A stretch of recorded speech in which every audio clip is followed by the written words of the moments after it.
What's up, everyone? Welcome to the Power Play with CJ. I'm going to focus in on the rumors surrounding Steven Stamkos going to the Toronto Maple Leafs next summer when he's an unrestricted free agent.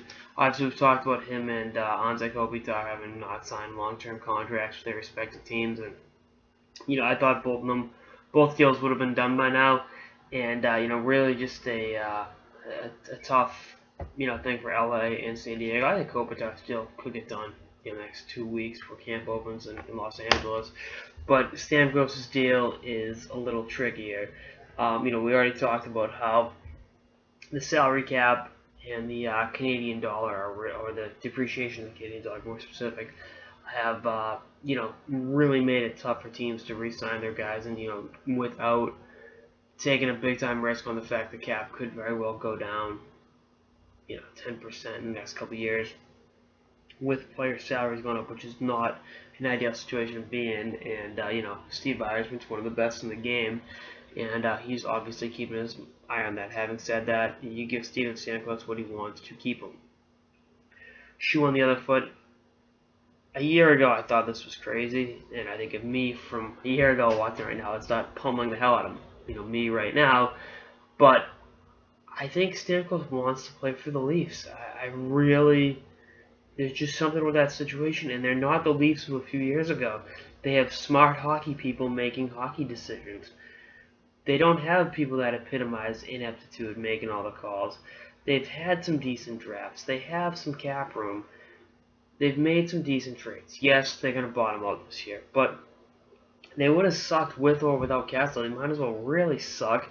Give yourself a chance. Add an Austin Matthews, add a Jake Chickering, add a PRV.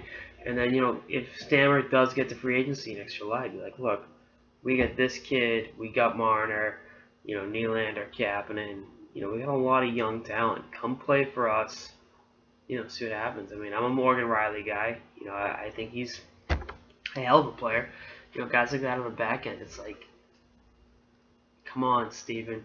And I think Babcock is a great recruiting tool. I think Shanahan knows his shit. I mean, even Lou Lamoriello to a certain degree. I mean, my thing with Lou is have him on an advisory role. Don't have him making too many decisions, because I think he's lost the fastball last couple of years. It's like, watching power pitcher that got by throwing heat early in his career, not being able to go on late because you lose it. And I think that happened with Lamoriello in the last couple of years, but. Not to pick on Lou, belongs in the Hall of Fame, helped mold the Devils into a dynasty, but just stay.